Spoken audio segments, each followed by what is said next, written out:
미국 의회에 계류 중인 한반도 관련 외교안보 안건 가운데 상원의 미북 이산가족 상봉 법안과 북한 정권의 정보 검열과 탄압을 겨냥한 법안을 지지하는 의원들이 꾸준히 늘고 있습니다. 반면에 하원에서 발의된 한반도 평화 법안은 여전히 민주당 주류와 또 공화당의 관심을 얻지 못하고 있는 것으로 나타났습니다. 이조은 기자의 보도입니다. 현재 미국 상하원에 계류 중인 한반도 외교안보 관련 법안과 결의안은 모두 11건입니다.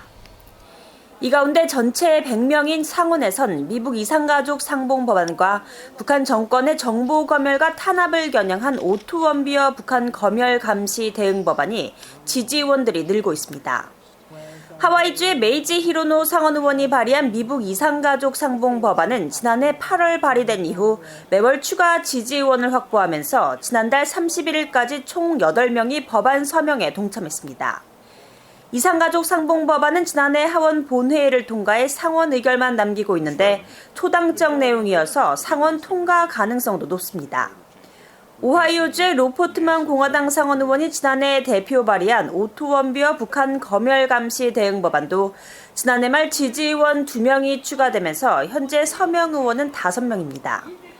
북한에 장기간 억류됐다가 혼수 상태로 송환된 직후 숨진 미국인 대학생 오토 원비어의 이름을 딴 의회의 두 번째 원비어 법안인 이 법안은 이미 지난해 10월 소관 상임위인 외교위를 만장일치로 통과해 사실상 지지 의사를 밝힌 의원 수는 더 많습니다. 반면 전체 435명인 하원에서 발의된 한국전쟁 종전선언 촉구 등의 내용이 담긴 한반도 평화법안은 지지의원 수가 34명에 달하지만 민주당 주류와 공화당 의원들의 관심을 끌지 못하면서 여전히 상임위 문턱조차 넘지 못하고 있습니다. 캘리포니아주의 브래드 셔먼 민주당 의원이 발의한 이 법안에 지지 서명한 의원은 공화당의 앤디 빅스 의원 단 1명을 제외하곤 모두 민주당 소속이고 이들마저 민주당 내에서 진보 성향 의원들이 대부분입니다. 특히 지난해 5월 발의 이후 추가 지지의원들을 늘렸지만 올해 들어선 추가 지지의원이 단 1명뿐으로 지지세가 급감했습니다. 또 현재 상하원에 각각 계류 중인 대북 인도 지원 개선 법안도 지난해 초 재상정 이후 별다른 관심을 끌지 못하고 있습니다. 민주당의 에드워드 마키 상원 의원과 앤디 레빈 하원 의원이 발의한 이 법안은 북한에 대한 인도 지원 촉진을 위한 제재 면제 규정 수정 내용을 담고 있는데 역시 민주당 주류의 호응을 받지 못하고 있는 실정입니다.